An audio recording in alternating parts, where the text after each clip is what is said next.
The pristine emerald expanse of Arthur Penhaligon's front lawn was not merely grass. It was a testament. A testament to meticulous care, to countless hours spent weeding, fertilizing, and coaxing each blade into submission. It was a verdant canvas, a tranquil oasis in a street otherwise dominated by concrete and the haphazard sprawl of urban life. So when the battered, rust-pocked pickup truck, an affront to all things aesthetic, once again mounted the curb and settled its grimy tires onto his sacred turf, a vein throbbed visibly in Arthur's temple. It had started subtly, an occasional transgression. A delivery van and a visitor momentarily confused. Arthur, a man of quiet patience and an almost monastic devotion to order, had initially tolerated it. He'd left polite notes, even approached a few drivers with a strained smile and a gentle request. But politeness, he soon discovered, was a language lost on some. The occasional transgression had morphed into a regular occurrence, then a brazen habit. The truck, a rotating cast of beat-up sedans, and even once a small, mud-splattered SUV, would appear, often late at night, sometimes in broad daylight, always with the same disregard. They churn up the soil, leave oil stains like festering sores, and flatten the very blades Arthur nurtured with such devotion. His neighbors, bless their well-meaning but ultimately passive souls, offered sympathy and impotent shrugs. Kids these days, Arthur, Mrs. Henderson would sigh, peering over her hydrangeas. No respect. Mr. Davies, a retired postal worker, suggested a no parking sign, as if a flimsy piece of plastic could deter the sheer audacity of these vehicular vandals. Arthur had tried the sign.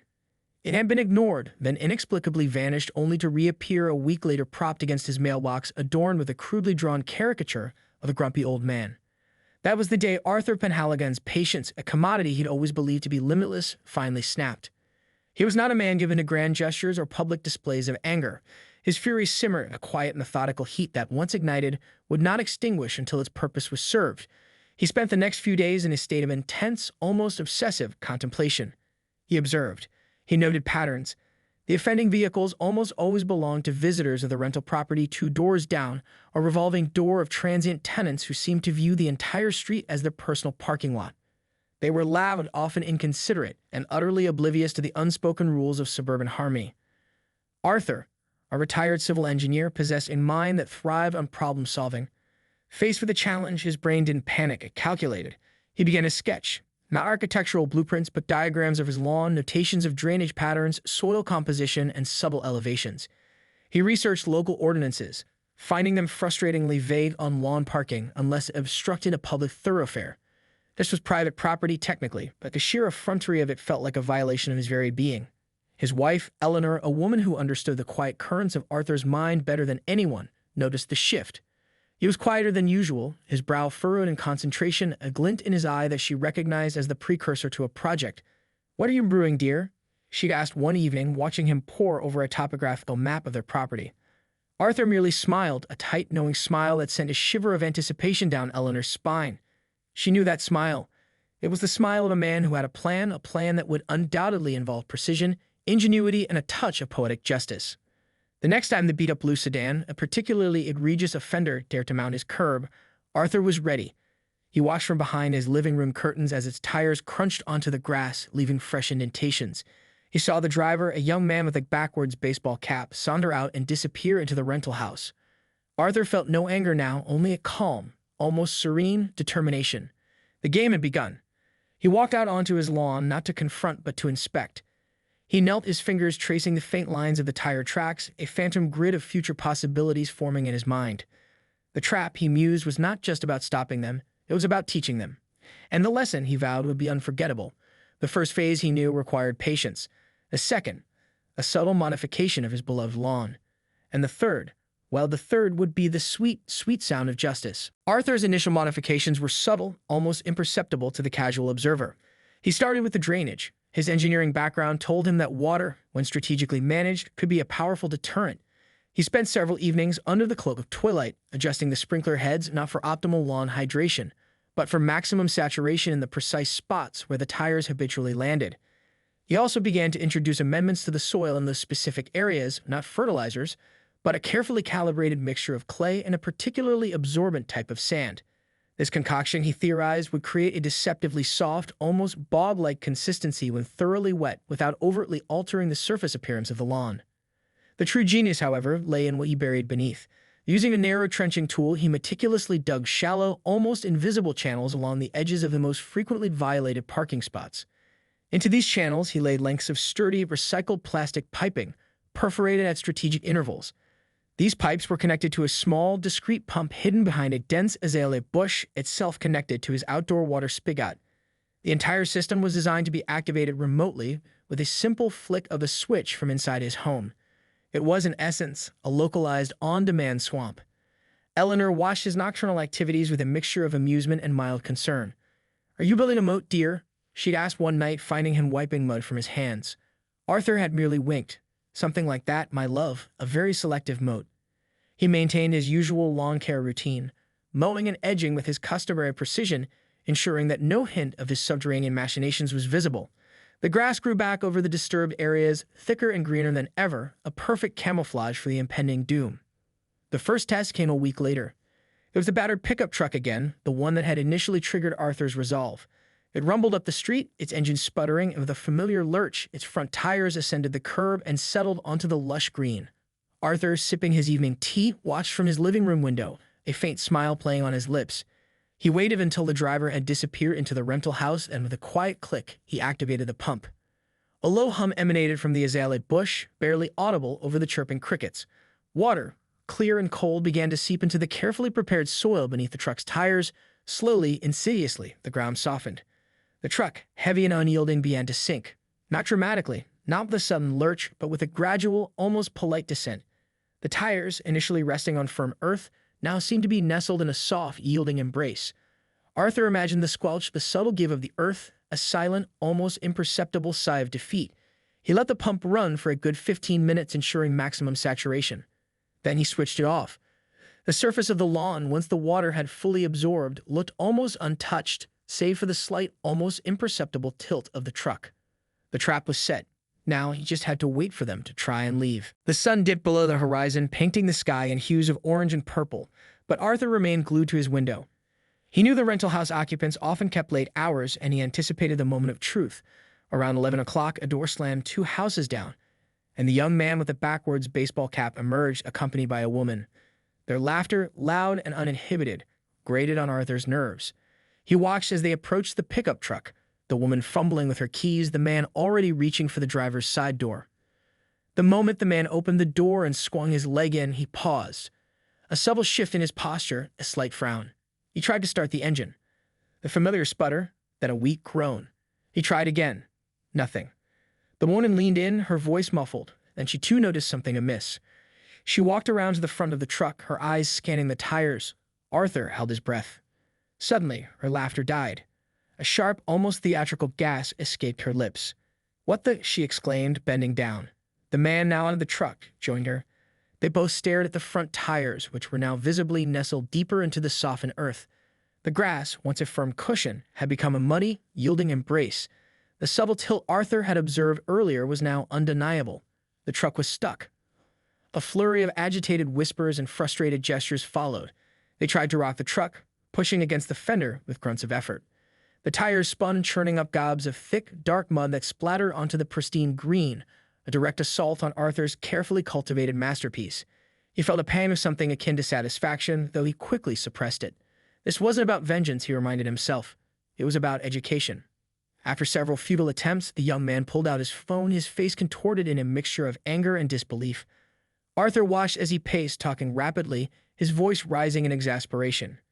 He could almost hear the frantic calls to friends, to roadside assistance, to anyone who might offer a solution. The woman, meanwhile, stood with her hands on her hips, staring at the mired vehicle with a look of utter bewilderment. The hours ticked by. A tow truck eventually arrived, its flashing lights momentarily illuminating the scene like a theatrical spotlight. The tow truck driver, a burly man with a tired expression, assessed the situation, shaking his head. It wasn't a simple pull-out. The truck was truly embedded. More frantic calls, more frustrated gestures. Arthur watched it all, a silent, unseen guardian of his lawn. He saw the tow truck driver eventually give up, promising to return in the morning with heavier equipment. The young couple, defeated and covered in mud, trudged back into the rental house. As the tow truck rumbled away, leaving behind a silence broken only by the chirping crickets, Arthur allowed himself a small, private smile. The first lesson had been delivered. The cost of convenience, he mused, was sometimes measured not in dollars, but in dignity, and a whole lot of mud. He looked at his lawn, now marred by tire tracks and fresh mud, and felt no despair. He knew with an engineer's certainty that the damage was superficial, easily repaired. The deeper impact, however, was just beginning to sink in. The morning dawned crisp and clear, but for the young man with the backwards baseball cap, it brought no relief. He emerged from the rental house shortly after 7, his face a mask of weary frustration. The pickup truck sat on Arthur's lawn, a muddy monument to its own folly, now even more deeply entrenched than the night before. The sun, unforgiving, highlighted every splatter of mud, every flattened blade of grass. Arthur, enjoying his morning coffee on his porch swing, observed the scene with a detached, almost scientific interest. He noticed the young man kick one of the tires, a futile gesture of defiance. He then pulled out his phone again, another round of exasperated calls. This time, however, there was a new element to his distress, the prospect of a looming work deadline. Arthur overheard snippets of the frantic conversation. "Gotta be there by 9. This stupid truck. No, I can't just walk. It's miles." A different tow truck, larger and more robust, arrived around 8. This one was equipped with a winch and a driver who seemed to relish a challenge. But even this professional, after a good 20 minutes of maneuvering and grunting effort, found the task more difficult than anticipated. The ground, still saturated from Arthur's nocturnal irrigation, refused to release its muddy grip. The winch cable strained, the truck groaned, but it barely budged. Each attempt only seemed to churn up more of Arthur's precious lawn, turning the emerald green into a brown, pockmarked battlefield. The young man, now visibly sweating and increasingly agitated, began to argue with the tow truck driver. "Can't you just pull it harder? I'm gonna be late." The driver, unperturbed, simply pointed to the deeply embedded tires. "Son, this ain't no ordinary stuck. This here ground is like quicksand. Someone's been watering this spot like it's a rice paddy." He cast a suspicious glance towards Arthur's impeccably manicured lawn, but Arthur merely offered a polite, innocent nod from his porch. Finally, after nearly an hour of struggle, the tow truck driver managed to free the pickup, but not without significant effort and an audible squelch as the tires finally broke free. The truck, now coated in a thick layer of mud, looked like it had just emerged from a swamp. The young man, his backwards cap now askew, looked utterly defeated. He didn't even glance at Arthur's house as he drove away, the truck leaving a trail of muddy tire prints down the street. Arthur surveyed his lawn. It was a mess, no doubt, but it was a temporary mess, a battle scar easily healed. The deeper satisfaction came from the knowledge that the lesson had been delivered, not just to the young man, but to anyone else who might consider his lawn a convenient parking spot. He knew the word would spread among the transient tenants. His lawn was not just grass. It was a trap, and Arthur Penhaligon, the quiet civil engineer, had just redefined the meaning of no parking. He picked up his garden hose, a faint smile on his lips, and began the methodical process of washing away the mud, already planning the reseeding. The next time, he mused, the trap would be even more refined. The incident with the pickup truck was not the end, but the beginning of a new era on Arthur Penhaligon's street. The word, as he had anticipated, spread like wildfire among the ever-changing occupants of the rental property. New cars would approach, slow down, the drivers eyeing Arthur's lawn with a newfound caution. A few would even hesitate, their tires hovering tentatively over the curb before ultimately deciding against the perceived convenience and finding a legitimate parking spot further down the street. The sight of a vehicle attempting to mount his lawn, only to abruptly reverse, became a quiet, satisfying ritual for Arthur. He maintained his system, a vigilant guardian of his green domain.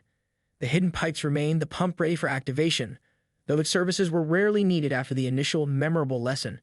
The occasional new tenant, perhaps unaware of the local legend, would still attempt the transgression. Each time, Arthur would observe, activate, and watch the slow, muddy realization dawn on the driver's face. The process became almost a performance, a silent, educational play with his lawn as the stage. His neighbors, initially sympathetic but resigned, began to notice the change. Mrs. Henderson, peering over her hydrangeas, remarked, "Arthur, your lawn looks simply splendid, and I haven't seen a single car parked on it in weeks." Mr. Davies, the retired postal worker, stopped by one afternoon, a knowing twinkle in his eye. "Heard a few stories, Arthur, about your special drainage system." Arthur merely chuckled, offering a noncommittal shrug. He didn't mean to brag. The pristine state of his lawn spoke volumes. The true victory, however, wasn't just the absence of parked cars. It was the subtle shift in the neighborhood's dynamic. The rental property, once a source of constant low-level irritation, seemed to quiet down. The loud parties became less frequent, the late-night comings and goings less destructive.